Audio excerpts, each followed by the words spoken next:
Assalamualaikum warahmatullahi wabarakatuh. Halo, perkenalkan nama saya Mita Utami, NPM 2131050065 dari Prodi Sosiologi Agama kelas B semester 5. Baiklah, di sini saya izin untuk memaparkan materi saya mengenai mata kuliah Psikologi Sosial dengan tema prasangka dengan dosen pengampu Ibu Wilia Novi Aryani SUD MA.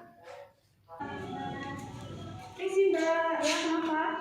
Mbaknya dari mana ya? Dari pulang kampus. Kalau nggak keberatan boleh nggak saya wawancara Mbak? Wawancara untuk apa ya, Kak? Untuk memenuhi tugas mata kuliah Psikologi Sosial Mbak. Boleh? Boleh masuk ke kosan saya Mbak? Yuk. Oh iya Mbak, sebelumnya terima kasih ya Mbak sudah bersedia untuk saya wawancarai mengenai tugas Psikologi Sosial. Nah, sebelum kita mulai, saya boleh berkenal dengan Mbak ya. Nama Mbak siapa? Nama saya Santi, Kak. Oh, Santi. Umur Mbak berapa? Umur saya 21 tahun. Oh, 21 tahun. Iya. Mbak di sini kuliah atau kerja? Kebetulan saya di sini berkuliah sebagai mahasiswi. Oh, semester berapa Mbak? Semester 7. Oh, semester 7. Udah mulai skripsian ya Mbak ya? Iya, benar. Mbak kuliah di mana? Di ITERA atau UIN atau Unila? Saya kuliah di UIN Raden Intan Lampung. Oh, UIN Raden Intan. Iya. Nah, Mbak asalnya dari mana? Asal saya kebetulan dari Palembang, Kak. Oh, dari Palembang. Jauh Iya. ya? Kenapa kok Mbak jauh-jauh dari Palembang tuh untuk kuliah di UIN Lampung? Tapi kan di Palembang tuh ada loh ini UIN Raden Fatah ya? Iya. Karena itu kebetulan dari kemauan saya sendiri ya, kuliah di Lampung. Terus juga saya pengen mengetahui menambah wawasan saya tentang adat dan budaya daerah baru. Terus lebih ingin belajar mandiri. Nah, Mbaknya ini kan dari Palembang ke Lampung. Nah, menurut Mbak tuh ada perbedaan nggak sih antara di Palembang sama di sini? Kalau perbedaan pasti ada ya, cuman tidak terlalu jauh karena kan menurut pendapat saya pribadi Lampung sama Palembang itu tidak jauh bedanya. Dari segi bahasa hampir mirip. Terus dari segi sifat dari watak orangnya juga mungkin sama. Oh, jadi gitu ya Mbak. Nah, Iya. kalau boleh tahu apa sih contoh-contoh dari perbedaan yang Mbak sebutkan tadi tuh? Kalau perbedaannya mungkin ini ya, saya kalau di Palembang kan ngomongnya pakai bahasa sehari-hari ya, aku kau. Terus kalau di Lampung itu lo gue, jadi kayak menyesuaikan dengan obrolannya itu agak sulit ya. Nah, terus Mbak? Terus mungkin kalau kita lagi ketemu sama orang Lampung yang hanya lahir di Lampung, kita bisa ngerti bahasanya, dia masih menggunakan bahasa Indonesia. Cuma kalau kita udah ketemu sama anak-anak Lampung yang dari pesisir, dari Kerui, itu mereka bahasanya kadang sulit buat nimbrung gitu, karena mereka masih logat asli mereka masih kebawa banget. Terus dari segi itu aja sih kalau sepengetahuan saya. Nah, mengenai hal tadi ya Mbak ya. Nah, di sini saya ingin bertanya Mbak. Nah, mengenai hal tersebut ya Mbak, saya ingin bertanya, nah, bagaimana sih pandangan Mbak mengenai lingkungan di sekitar Mbak saat ini? Ya. Kalau dari segi pandangan, saya sebagai orang awam ya istilahnya, kalau saya mengenal Lampung ini dengan kota yang dikenal sebagai kota begal ya, karena kayak daerahnya masih rawan, terus masih hutan-hutan juga. Terus yang kedua, Lampung itu dikenal kayak orangnya kasar sama gampang tersulut emosi mungkin ya. Karena dari pengalaman saya selama menyesuaikan diri di sini, ketika saya bicara salah, terus teman saya langsung emosi dan gampang marah gitu. Terus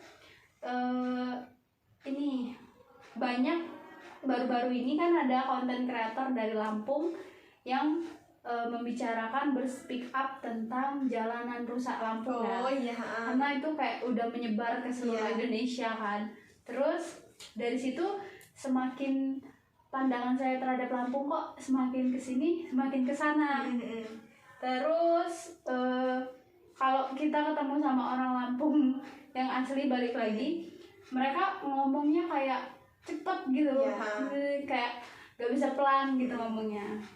Terus ada satu lagi tentang adat pernikahan orang Lampung. Itu kayak saya masih bertanya-tanya gitu, ini sebenarnya gimana konsepnya gitu.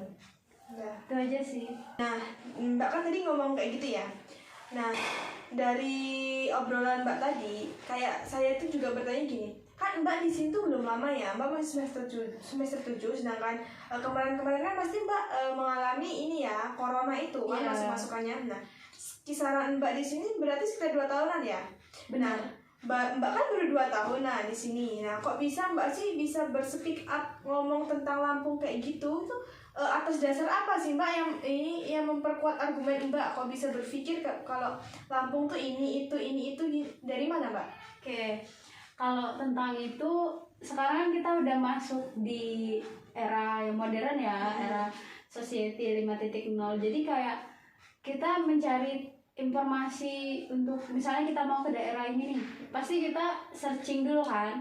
Sekarang kan udah banyak platform media sosial yang bisa kita gunain. Nah, dari media sosial itu sih peran pentingnya. Kalau informasi yang saya dapat kayak kasus Bima kemarin tentang dia speak up jalan rusak itu.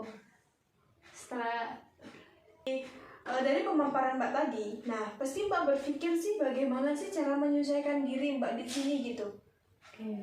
Untuk menyesuaikan diri, karena saya mahasiswa rantau ya, saya menyesuaikan diri dengan berperilaku yang baik tentunya, agar tidak mencari lawan, karena saya di sini tujuannya untuk belajar dan mencari teman. Terus yang kedua, sebisa mungkin saya memahami sedikit demi sedikit bahasa mereka. Jadi ketika mereka berbicara saya bisa paham sedikit walaupun ya susah. Terus satu lagi itu kita harus sebisa mungkin berperilaku baik dan menjaga perkataan kita, karena ada slogan mulutmu harimaumu kan, jadi kita sebisa mungkin menjaga itu. Nah, banyak kan di sini kuliah ya. Nah, teman kuliah Mbak tuh mayoritas banyak orang Jawa atau orang Lampung sih Mbak di kelas itu? Kalau di kelas saya sendiri kayaknya 50-50 ya. Ada yang bersuku Jawa, ada yang suku Lampung juga banyak. Nah, Mbaknya pernah nggak sih kayak pacaran gitu, apa deket sama orang Lampung gitu? Kalau masalah hati pernah sama orang Lampung itu ya, saya benar-benar kaget gitu ya, shock culture juga, karena ya mungkin perlakuannya beda ya. Beda banget ya Mbak? Iya, beda banget. Karena ya kalau misalnya dia keras, kita balas sama keras kan juga ini kan jadinya nggak akan nyelesain masalah, jadi kayak kita lebih ngalah sih. Dan Mbaknya itu tertarik nggak sih kedepannya bakalan kayak naruh hati sama orang Lampung kayak pacaran gitu, berharap nggak sih Mbak? Kalau dari perspektif saya sendiri kayaknya saya belum ya.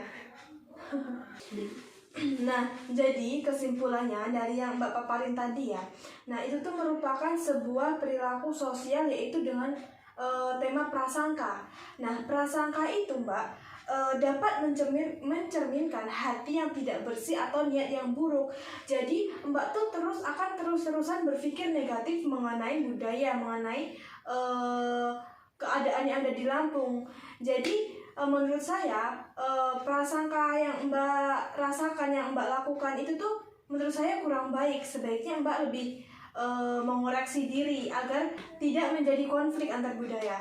Nah, sebelumnya saya terima kasih ya Mbak, karena Mbaknya sudah bersedia untuk saya wawancarai. Kurang dan lebihnya saya mohon maaf. Sekali lagi saya terima kasih banget ya Mbak ya. Iya, sama-sama. Baiklah, di sini saya izin memaparkan mengenai teori prasangka. Apa sih itu prasangka? Nah, prasangka atau stereotip yaitu pandangan negatif atau positif yang sudah terbentuk sebelumnya terhadap individu atau kelompok tertentu tanpa didasari oleh informasi atau bukti yang cukup. Nah, prasangka dalam Islam pun dijelaskan. Nah, dalam Islam itu ada 2 prasangka. Yang pertama, prasangka buruk itu disebut dengan seujon. Dan yang kedua, prasangka yang baik itu disebut dengan husnuzon. Nah, prasangka itu juga dibagi jadi 2. Ada prasangka tersembunyi dan prasangka terbuka. Nah, prasangka tersembunyi ini yaitu sikap yang tidak didasari atau disembunyikan secara sosial. Nah, sedangkan prasangka terbuka yaitu sikap yang terang-terangan menunjukkan ketidaksetujuan atau kenyamanan terhadap suatu kelompok. Nah, bagaimana sih asal mula dari teori prasangka itu? Nah, asal mulanya yaitu muncul dari berbagai faktor. Nah, yang pertama itu ada dari pengaruh budaya. Nah, kemudian ada pengalaman pribadi, pembentukan kelompok sosial, dan media sosial, serta sosial dan budaya dalam suatu daerah tersebut. Nah, kemudian kita masuk ke dampak. Bagaimana sih dampak prasangka pada kehidupan sosial pada seseorang gitu. Nah, dampaknya itu yaitu dapat memicu ketidaksetaraan atau konflik antar kelompok dan membatasi peluang suatu individu. Nah, selain itu, bagaimana ya cara kita tuh untuk mengurangi rasa prasangka kita. Sedangkan prasangka itu tuh sebenarnya tidak baik, karena prasangka itu tadi dapat memicu ketidaksetaraan, dapat memicu hal-hal yang buruk. Nah, cara kita mengatasi yaitu dengan cara kayak kita tuh melibatkan upaya untuk meningkatkan pemahaman lintas budaya dan memecah stereotip dan menghormati keragaman, pendidikan, dialog terbuka, dan peningkatan kesadaran diri akan perbedaan budaya dapat membantu mengurangi kita dalam berprasangka terhadap budaya dan mempromosikan hubungan yang lebih harmonis antar kelompok budaya. Seperti yang disebutkan oleh Mbak Mawar tadi, mengenai dia kan berprasangka nih, dia tuh berprasangka berpandangan bahwa budaya Lampung tuh gini loh. Jadi dia nanti ke depannya kalau tidak ada cara untuk mengurangi prasangka tersebut, dia tuh akan berpendapat bahwa ternyata di Lampung tuh gini ya, sedangkan dia itu kan dari orang luar. Nah, nanti dia membawa itu ke sana, ke daerahnya itu. Makanya kita harus selalu selalu mengontrol diri kita untuk tidak berpikir negatif dengan sesuatu yang baru. Kita harus selalu berpikir positif bahwa oh, ternyata tuh perbedaannya ini, dan kita tidak boleh memojokkan dari perbedaan tersebut. Jadi berprasangka itu tuh ada 2 sebenarnya, dan yang harus dilakukan yang baik itu adalah berprasangka yang baik. Kayak kita tuh berpikir bahwa oh, ternyata budaya di Lampung tuh gini ya, oh ternyata gini. Nah, dari situ kan kita bisa meningkatkan hawa positif kita.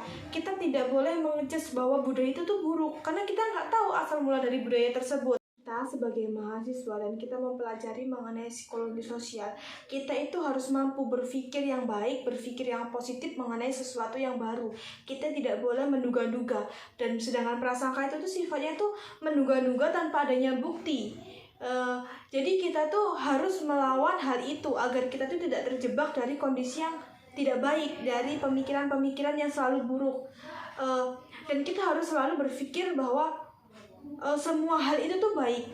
Nah, mungkin hanya itu yang dapat saya sampaikan mengenai materi prasangka sosial. Nah, kurang dan lebihnya saya mohon maaf. Saya akhiri. Wassalamualaikum warahmatullahi wabarakatuh. Terima kasih.